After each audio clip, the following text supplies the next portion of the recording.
बिस्मिल्लाहिर्रहमानिर्रहीम। अस्सलाम वालेकुम नाज़रीन, आप यूट्यूब चैनल देख रहे हैं। मैं इमरान खान हूं। पाकिस्तान के अंदर और पाकिस्तान के बाहर से कुछ आम खबरें हैं। सबसे पहले तो ये कि ईरान ने मोसाद के हेडक्वार्टर को निशाना बनाया है और इसके हवाले से काफ़ी खबरें आ रही हैं, बल्कि कुछ विजुअल्स भी आ रहे हैं। ईरान की जानिब से ये दावा किया गया था और उसके बाद जो इसराइल से मनाजिर आए हैं वो मनाजिर भी यही बता रहे हैं। बहुत सारे जो मीडिया हाउसेज हैं या मीडिया के जो नुमाइंदगान हैं उन्होंने ये वीडियो पोस्ट की है, चाहे वो पाकिस्तानी है चाहे पाकिस्तान से बाहर है, कि ईरान ने मोसाद के हेडक्वार्टर को निशाना बनाया है। नुकसान कितना है इसके बारे में भी कोई अंदाजा नहीं लगाया जा सका, लेकिन अब तक जो नुकसान हुआ है दोनों मुल्कों की लड़ाई में और बमों के एक्सचेंज में, यानी मिसाइल एक दूसरे पर फेंक रहे हैं दोनों मुल्क। इसराइल जो है वो अपनी एयरफोर्स को भी इस्तेमाल करता है, ईरान की एयरफोर्स जो है वो ना होने के बराबर है, तो उनकी हिकमत अमली सिर्फ मिसाइल फेंकने पर है। तो दोनों में जो नुकसान है वो ज्यादा ईरान का हुआ है। अगर आप ये कहें कि जानी नुकसान के हवाले से तो 9 गुना ज्यादा जानी नुकसान ईरान का हुआ है, लेकिन इसके बावजूद इसराइल में वो मनाजिर अब नजर आ रहे हैं जो इससे पहले कभी हमने नहीं देखे। इसराइल में जानी नुकसान कम होने की एक बड़ी वजह यह है कि इसराइल ने गुज़िश्ता कई दहाइयों से ज़ेरे ज़मीन बंकर्स बनाने पर काम शुरू कर रखा था और वो शहरियों को बड़ी तादाद में बंकर्स के अंदर नीचे ले गए। इसकी वजह से बाहर शहरी है नहीं, तो शहरियों की जो हलाकतें हैं वो नहीं हो रही। दूसरा जो है उन्होंने अपनी फौज को भी बड़े तरीके से मैनेज करके महफूज करके रखा हुआ है। तो इसराइल पूरा का पूरा डिजाइन एक जंग के लिए हुआ है ऐसा लगता है, लिहाजा उनका जानी नुकसान कम हो रहा है। दूसरी जानिब एक ऐसा मुल्क है जिसकी बहुत सदियों पुरानी एक तारीख है ईरान की, और वहां पे नुकसान ज्यादा हो रहा है। लेकिन ये मानना पड़ेगा कि ईरान ने जो रिटेलिएशन की है वो बेमिसाल है, उसकी माजी में कोई मिसाल नहीं मिलती। अब इस वक्त 2-3 खबरें और इससे जुड़ी हमारे सामने आई हैं। नंबर 1 खबर तो यह है कि ईरान के जो नए फौजी सरबराह हैं अली शादमानी, उन्हें शहीद करने का एक दावा सामने आया है और यह दावा किया है इसराइली हुकूमत ने और इसराइली अखबारात के अंदर यह छपा भी है। वो ये कह रहे हैं कि ईरान के जो नए फौजी सरबराह हैं, जो बहुत इंपॉर्टेंट आदमी है अली शादमानी, उन्हें कत्ल कर दिया है ईरान की जानिब से। और जो इतला इसकी तफसीलात हैं वो ये कहते हैं कि शादमानी ईरान के सबसे सीनियर कमांडर और रहबर आला आयतुल्लाह खामनाई के करीबी तरीन साथी थे। इसराइली फौज के मुताबिक शादमानी को खातमुल अंबिया सेंट्रल हेडक्वार्टर के सरबराह के तौर पर हाल ही में तैनात किया गया था। यह ओहदा उन्हें उस वक्त दिया गया जब साबिक कमांडर गुलाम अली रशीद को जुम्मे के रोज इसराइली हमले में शहीद कर दिया गया था। ईरानी हुकूमत की जानिब से फिलहाल इस वाक़े पर कोई बाज़ाब्ता रद्द-ए-अमल नहीं आया, लेकिन अब तक जो टारगेट्स अचीव किए हैं इसराइल ने, उन्होंने जब उसके बारे में बताया तो फिर बाद में तस्दीक हो जाती है। ईरान के हमलों के जवाब में कुछ फ्रस्ट्रेशन भी है और इसराइल ने फौरी तौर पर निहत्ते फ़लस्तीनियों के ऊपर एक बड़ा ब्रूटल अटैक किया है। और ये जो हमला निहत्ते फ़लस्तीनियों के ऊपर हुआ, इसमें दर्जनों फ़लस्तीनी शहीद हो गए अब तक की इत्तला के मुताबिक, और ये इमदादी कैंप के करीब निशाना बनाया गया है। यानी जो लोग इमदादी कैंप में होते हैं उनको तो अमान होता है ना, उनको तो आप नहीं मार सकते, अस्पतालों पे अटैक नहीं कर सकते, स्कूलों पे अटैक नहीं कर सकते, इमदादी कैंप जहां लगे हुए हैं वहां पे आप अटैक नहीं कर सकते, इमदादी वर्कर्स के ऊपर अटैक नहीं कर सकते। लेकिन बहुत सारे लोग ये बताते हैं, आलमी रिपोर्टें हैं कि वहां तो एक एम्बुलेंसेस का कब्रस्तान है और जो इमदादी वर्कर आते हैं दुनिया से वो भी निशाना बन जाते हैं गजा में। लिहाजा यहाँ पे गजा के अंदर जो है वो 40 के करीब फ़लस्तीनियों को शहीद किया गया है। मजलूम फ़लस्तीनी जो खुराक की तलाश में थे, ये उनके लिए बड़ा मसला था। और इमदादी कैंप जो अमेरिका के ज़रिए निगरानी चल रहा था, उस कैंप के करीब हमला करके 40 फ़लस्तीनियों को शहीद किया है। एक और चीज़ जिस पे बहुत ज़्यादा जोर दे रही है इसराइली गवर्नमेंट, और नेतन्याहू ये बात बार बार कर रहा है, उसका ये कहना है कि खामनाई को कत्ल किया जाए, या वो ये बार बार कहते हैं कि जो ईरान के सुप्रीम लीडर हैं आयतुल्ला, उन्हें कत्ल किया जाए, उन्हें शहीद किया जाए, तो इससे मामला ठीक हो जाएगा। इससे पहले ये तजवीज़ मुबैना तौर पे अमरीकी मीडिया के बकौल अमरीकी सदर डोनाल्ड ट्रंप के सामने रखी गई थी इसराइली इंतजामिया की जानिब से, तो डोनाल्ड ट्रंप ने मना कर दिया था कि ऐसा कोई कदम ना उठाया जाए जिससे कशीदगी मजीद बढ़ जाए।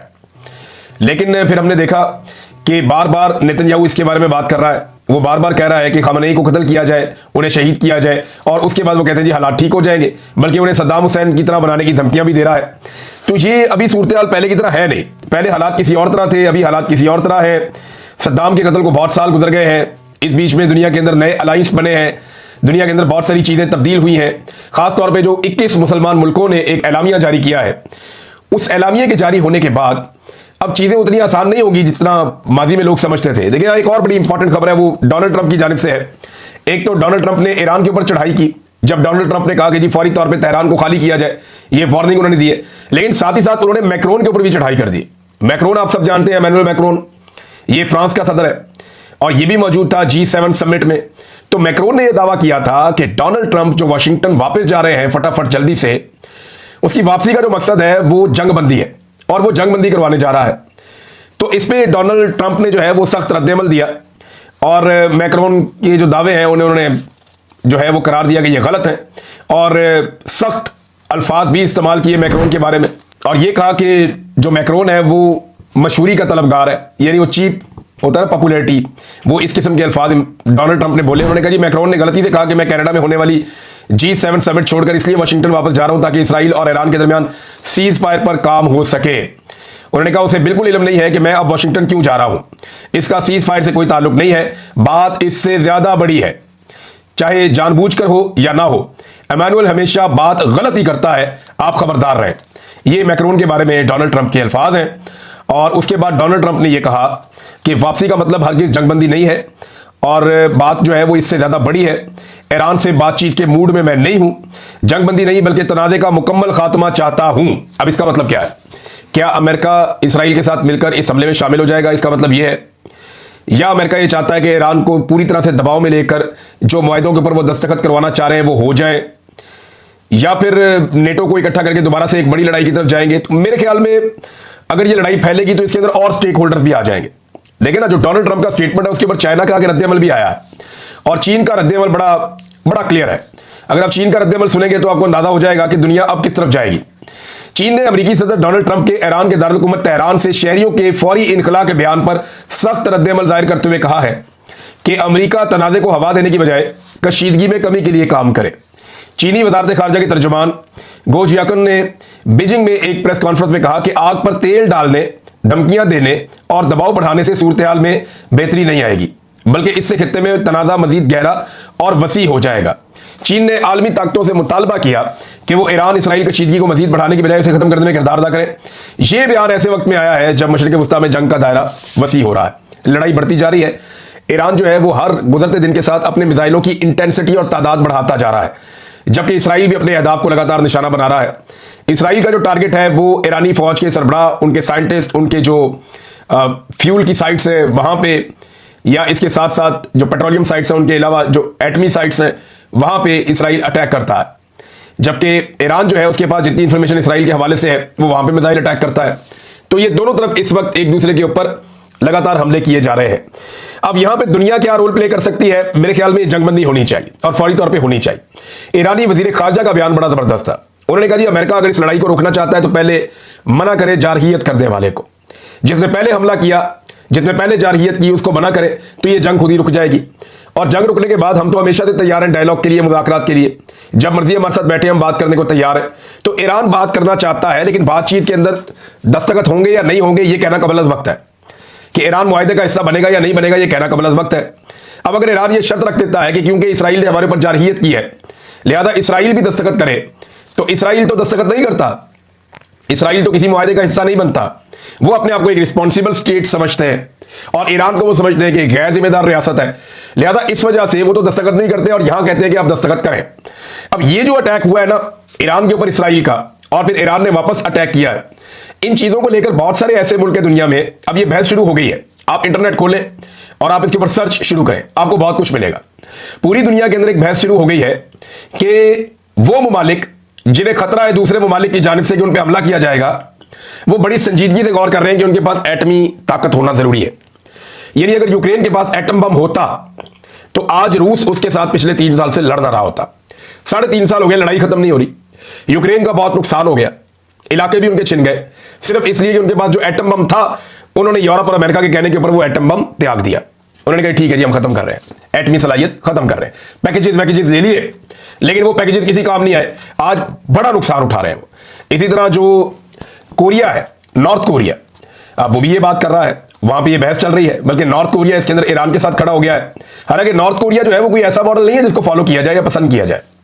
नॉर्थ कोरिया के लोग इंतहाई तकलीफदेह जिंदगी गुजार रहे हैं, इंतहाई घुटन में जिंदगी गुजार रहे हैं। दुनिया में जहां पे डिक्टेटरशिप होती है या जुल्म और ज्यादती होती है, जबर होता है, इंसानी हकूक की पामालियां होती हैं, तो नॉर्थ कोरिया को बतौर एग्जाम्पल कोट किया जाता है। ये बात बिल्कुल ठीक है, लेकिन वो मुल्क भी ये कह रहा है कि अगर हमारे पास एटमी कुव्वत ना होते हम, या हमारे पास ये मिसाइल और ये सारे स्ट्रक्चर्स ना होते, ये वेपन्स हम ना बनाते, तो आज दुनिया हमारा यही हाल करती जो इस वक्त ईरान के साथ हो रहा है, जो इस वक्त यूक्रेन के साथ हो रहा है। लिहाजा बहुत सारे ममालिक अब खतरनाक हथियारों की तरफ जाएंगे, इन खदशात का इजहार किया जा रहा है, क्योंकि अक़वाम मुत्तहिदा मुल्कों को लड़ाई से रोकने में नाकाम होता चला जा रहा है। या तो अक़वाम मुत्तहिदा की बात मानी जाए ना, जैसे ही लड़ाई शुरू हो अक़वाम मुत्तहिदा की कॉल पे फौरन जंगबंदी हो जाए और सारे ममालिक इकट्ठे होकर जंगबंदी करवाएं। जब जिसके पास ताकत है वो कमजोर को मारता है, तो फिर कमजोर अपने पास कोई ना कोई ऐसा हथियार तो रखना चाहेगा जिसकी मौजूदगी में कोई भी ताकतवर उसके ऊपर अटैक ना करे और वो ब्लैकमेल कर सके ताकतवरों को कि अगर मेरे पे तुमने हमला किया ना तो मैं तो जाऊंगा ही जाऊंगा, तुम्हें भी ले जाऊंगा। ये सोच बड़ी खतरनाक है और जितने ज्यादा दुनिया में एटमी हथियार होंगे उतना ज्यादा उनके चलने का खतरा बढ़ता चला जाएगा। और याद रखिएगा कि एक एटमी जंग और पूरी दुनिया का खात्मा, ये हम सब जानते हैं। अल्लाह ताला ने बड़ी खूबसूरत दुनिया बनाई है, लेकिन हमने बड़े खौफनाक हथियार तैयार कर लिए हैं। ये हथियार हमें कहां ले जाएंगे ये हम भी नहीं जानते। बहरहाल चीन का रद्देअमल आ गया और चीन के रद्देअमल के बाद ये सबको समझ आना चाहिए कि ईरान के साथ कौन कौन खड़ा है। चाइना ईरान के साथ खड़ा है, मुसलमान मुल्क खड़े हैं, चाहे ज़ुबानी कलामी खड़े हैं, रशिया साथ है, तुर्की साथ है। तो इस रीजन के अंदर ईरान की सपोर्ट बहुत ज्यादा है। तो अगर कोई जंग बढ़ती है तो खुदा न खास्ता ये एक बड़ी जंग या जंग अजीम में कहीं तब्दील हो सकती है। ये सवालात, इसके ऊपर बहुत सारे आर्टिकल लिखे जा रहे हैं, इन पे बात की जा रही है, लेकिन अब इसको यहां पे रोक लेते हैं। कुछ और खबरें आपके साथ मैं शेयर करता हूं। नाज़रीन, पाकिस्तान के army chief general Asim Munir साहब ने एक खिताब किया अमेरिका में ओवरसीज पाकिस्तानियों से, और उन्होंने वज़ीर आज़म शहबाज शरीफ की भी तारीफ की है, पाकिस्तान की अफवाज की भी तारीफ की है। उन्होंने जिक्र किया जैसे इंडिया को पाकिस्तान ने अभी हाल ही में जो है वो नाको चने चबवाए हैं, उनके तैयारे भी गिराए हैं, तो उसी के नतीजे में वो फील्ड मार्शल भी बने हैं। वहाँ उनके हक में नारे भी लगाए गए, पाकिस्तान जिंदाबाद के नारे भी लगाए गए। लेकिन मुझे मायूसी इसलिए हुई कि पाकिस्तान की, चाहे वहाँ पे अमेरिका में एम्बेसी है, सफारत खाना है, या पाकिस्तानी हुकूमत है, या पाकिस्तानी एस्टेब्लिशमेंट है, वो आर्मी चीफ अब फील्ड मार्शल बनकर गए अमेरिका। तो कम से कम वो शायद शान किस्म का एक प्रोग्राम होना चाहिए था। लोगों की तादाद बहुत कम थी। ये अगर आप इमरान खान साहब की एक फोटो देखें पुरानी, जिसमें इमरान खान साहब अमेरिका गए थे और अमेरिका के दौरे में वो ओवरसीज पाकिस्तानियों से मिले थे, तो यहां आपको हजारों लोग नजर आते हैं। ये तो एक जलसे का मंजर था, जैसे डोनाल्ड ट्रंप या जो बाइडन या अमेरिका का कोई बड़ा सियासतदान अपने लोगों से बात करता है तो जैसे लोग इकट्ठे होते हैं, ऐसे ओवरसीज पाकिस्तानी इकट्ठे हुए थे और उन्होंने इमरान खान को इज्जत दी थी। लेकिन यहां पे जो लोग मैं देख रहा था, अगर मैं गिनूं तो मुझे खतरा है कि ये 200 भी पूरे नहीं होंगे। तो ये बहुत बड़ी नाकामी है पाकिस्तान की हुकूमत की, पाकिस्तान की खारजा महकमे की, या पाकिस्तान की एस्टेब्लिशमेंट की, कि वो इतनी बड़ी कामयाबी के बाद आर्मी चीफ पहुंचता है अमेरिका में और बंदे कोई नहीं आए। उल्टा आर्मी चीफ के खिलाफ वहां पे एहतजाज हो रहे हैं। लोग जो है वो मौके की तलाश में रहते हैं, जहां पे वो नजर आते हैं उनके खिलाफ एहतजाज करते हैं, उनके खिलाफ नारेबाजी करते हैं। और ये पाकिस्तान के किसी भी आर्मी चीफ के साथ पहली मरतबा हुआ है। नाज़रीन, इमरान खान साहब की बहनों की इमरान खान साहब से मुलाकात हुई है। इसके बारे में जो तफसीलात आएंगी मैं आपके साथ बाद में शेयर कर लूंगा। लेकिन पंजाब का बजट नाज़रीन, जब मैंने थोड़ा बहुत जितना पढ़ा है उसमें खुद नुमाई है, नरगसियत है, और ऐसा लगता है सारा बजट जो है वो नवाज शरीफ और मरियम नवाज के इर्द गिर्द घूम रहा है और अपनी तारीफें, अपने मुंह मियाँ मिट्ठू, ये इस किस्म का बजट है।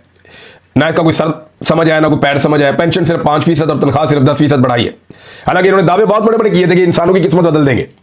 ये हुकूमत आने के बाद पाकिस्तानियों की एक बड़ी तादाद गुर्बत की लकीर से नीचे चली गई है और ये आलमी आदादोशुमार कह रहे हैं।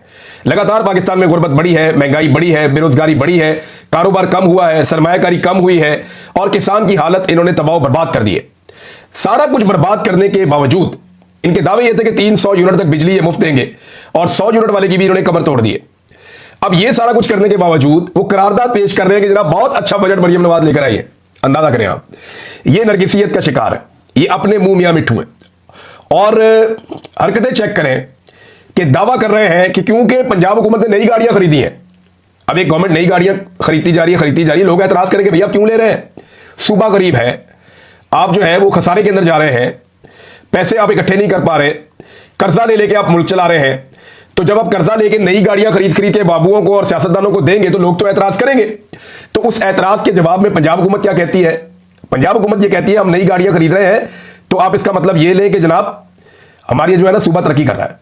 अंदाजा करें आप, ये इतना सा दिमाग है इनका। और ये लोगों को भी समझते हैं कि लोग शायद बेवकूफ है या पागल है।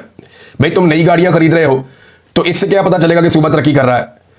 नई गाड़ियां आप कर्जा लेकर खरीद रहे हैं, आप उधार के पैसे से खरीद रहे हैं और ये पैसा गरीब कौम ने वापस करना है। साथ ही साथ नाज़रीन 72 करोड़ का मजीद वुज़रा का खर्चा इन्होंने बढ़ा दिया है।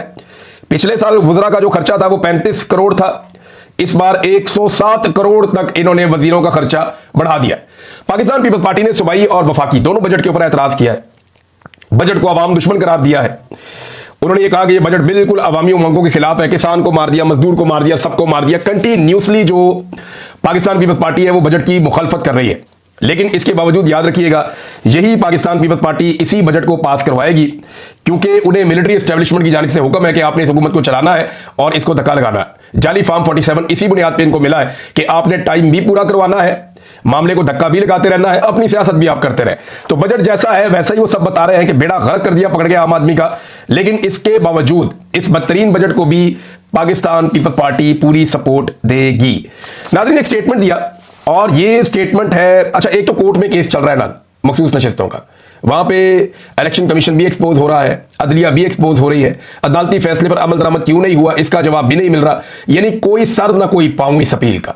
लेकिन इसके बावजूद जो दिखाई दे रहा है वो यही है कि पाकिस्तान तहरीक इंसाफ का माले गनीमत छीन कर पीपल्स पार्टी, PMLN, फजलुर रहमान और MQM के अंदर बांटना है, क्योंकि ये सारी वो पॉलिटिकल पार्टी हैं जो स्टेटस को की पॉलिटिकल पार्टी है। ये वो सारी पार्टी है जो एस्टेब्लिशमेंट को राजी रखना जानती हैं।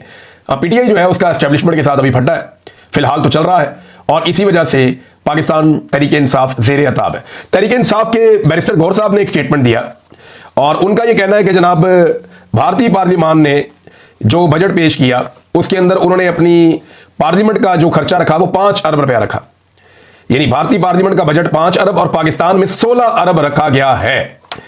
ये कौमी असम्बली से वो खिताब कर रहे थे बैरिस्टर गौर खान, और उन्होंने कहा फाइनेंस बिल साल भर में सबसे बड़ी जिम्मेदारी है जिसका पहला उसूल गैर पुरताइश अशिया पर टैक्स ना लगाना है, यानी बुनियादी इंसान की जरूरत की जो चीजें उन पर आप टैक्स ना लगाएं। लेकिन यहां पर यही हो रहा है, सालाना 22 लाख आमदनी पर कोई टैक्स नहीं होना चाहिए। जो आदमी एक साल में 22 लाख तक कमाता है उसके ऊपर टैक्स नहीं होना चाहिए, ये उन्होंने कहा। वैसे ये हो नहीं सकता पाकिस्तान में, अगर पाकिस्तान तहरीक इंसाफ की हुकूमत आएगी तो उन्हें भी इसी तरह टैक्स लेना पड़ेगा। बहरहाल इसके ऊपर पाकिस्तान तहरीक इंसाफ ने एक वाइट पेपर भी दिया है और जो अपोजिशन कर सकती है उतना किया है।